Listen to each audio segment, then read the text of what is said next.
Subscribe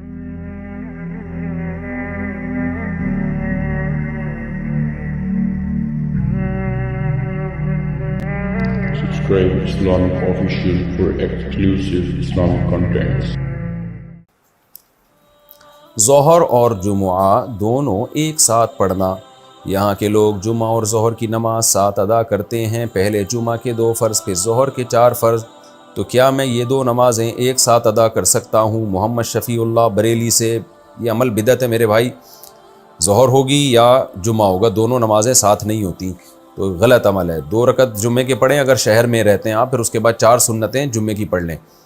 اور جمعے سے پہلے بھی 4 سنتیں موقعہ پڑھ لیں۔ اور اگر آپ گاؤں دیہات میں بہت چھوٹا سا قصبہ ہے جہاں جمعہ ہوتا ہی نہیں ہے، تو پھر وہاں صرف ظہر کی نماز پڑھیں آپ، وہاں جمعہ نہیں ہوگا۔ پھر مسجد کے پیسے ذاتی استعمال میں لانا۔ میرے ایک دوست ہیں، وہ مجھے کبھی مہینے میں 500 روپے دیتے ہیں اور کہتے ہیں کہ اس میں آدھے آپ کے اور آدھے مسجد کے ہیں۔ کبھی میں وہ 500 روپے استعمال کر لیتا ہوں اور کبھی پورے 500 مسجد میں دے دیتا ہوں۔ یہ حساب نہیں رکھتا کہ کتنی مرتبہ خود رکھے ہیں، کتنی مرتبہ مسجد میں دیے ہیں، کیا ایسا کرنا صحیح ہوگا؟ توفیق احمد، پنجاب، انڈیا سے۔ جناب توفیق احمد صاحب، اللہ آپ کو اس کی توفیق آئندہ کبھی نہ دے کہ آپ مسجد کے پیسے اس طرح سے استعمال کر رہے ہیں، حساب ہی نہیں رکھ رہے، تو یہ بالکل حرام ہے، ناجائز ہے۔ کوئی بھی 1 روپیہ بھی آپ کے پیٹ میں چلا گیا مسجد کے پیسوں کا، وہ تو جہنم کی آگ ہے۔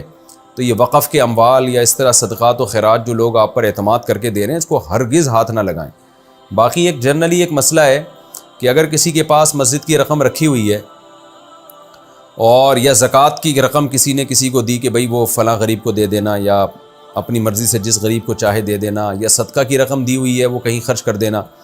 اور ابھی آپ خرچ کرنے کا موقع نہیں ہے، آپ خود استعمال کر لیتے ہیں، تو خود استعمال کرنا اس شرط کے ساتھ جائز ہے کہ آپ کے پاس اتنی آلٹرنیٹ رقم آلریڈی موجود ہو، آپ کے بٹوے میں یا آپ کے بینک میں یا آپ کے لاکر میں یا گھر میں کہیں بھی رکھی ہوئی ہو، تاکہ ابھی آپ نے یہاں سے استعمال کی اور جیسی غریب آئے گا آپ اس کو وہاں سے اٹھا کے دے دیں گے۔ یہ جائز نہیں ہے کہ آپ کے پاس ابھی آلٹرنیٹ رقم ہے ہی نہیں، تو آپ نے کہا کوئی بات نہیں ابھی کھا لو اور پھر جب مجھے پیسے ملیں گے تو میں وہاں سے دے دوں گا۔ یہ جائز نہیں ہے، کیونکہ اس سے امانتوں میں خیانت ہوگی۔ بعض دفعہ ہوتا ہے نا، آپ کی جیب میں صدقے کے 500 روپے پڑے ہوئے ہیں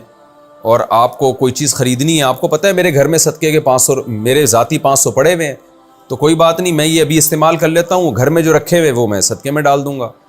تو یہ تو ٹھیک ہے۔ لیکن ادھر آپ کے پاس 500 روپے زکوٰۃ کے یا صدقے کے پڑے ہوئے ہیں، اس کا آلٹرنیٹ گھر میں نہیں ہے آپ کے پاس، پھر آپ کے لیے یہ استعمال جائز نہیں ہے کہ ابھی میں یہ استعمال کر لیتا ہوں، جب میرے پاس 500 آئیں گے تو میں وہ ادھر صدقے میں ڈال دوں گا، کیونکہ پتہ نہیں آئیں گے نہ آئیں گے۔ اس طرح سے لوگ خیانتیں کرتے ہیں اور کروڑوں کا بزنس زکوٰۃ کے پیسوں سے چلا رہے ہوتے ہیں۔ بعض لوگوں کے بارے میں ہمیں اطلاع ملی ہے کہ ان پہ لوگ اعتماد کر کے ان کو زکاتیں دیتے ہیں، وہ کیا کرتے ہیں، لاکھوں کی زکاتوں سے بزنس کر رہے ہوتے ہیں کہ بھئی یہ چلو یہ ہم نے استعمال کر لیا، جب ہمارے پاس پیسہ آئے گا تو ہم زکوٰۃ میں ڈال دیں گے، تو یہ حرام ہے۔ آپ کسی کے پیسے سے آپ اپنا بزنس شروع کر دیں یا اس کو کھانا پینا شروع کر دیں، یہ جائز نہیں ہے۔ ہاں آلٹرنیٹ اتنی رقم آلریڈی پہلے سے موجود ہے، اور پھر ان سہولت سے آپ کو پتہ ہے کہ ابھی مجھے ضرورت ہے فوری طور پر، اور وہ غریب کا فقیر کا کوئی نقصان نہیں ہے، وہ تو پیسے گھر میں پڑے ہوئے ہیں، تو میں جب چاہوں گا دے دوں گا، تو وہ پھر ٹھیک ہے اگر آلریڈی اتنی رقم آپ کے پاس پہلے سے موجود ہے۔ تو آپ کو بھی جناب احمد صاحب، توفیق احمد صاحب، ایسا نہ کریں، آپ 500 روپے آپ کو کوئی دیتا ہے، اچھے بچوں کی طرح 250 مسجد میں ڈال دیں، 250 اپنے پاس رکھ لیں، ٹھیک ہے نا۔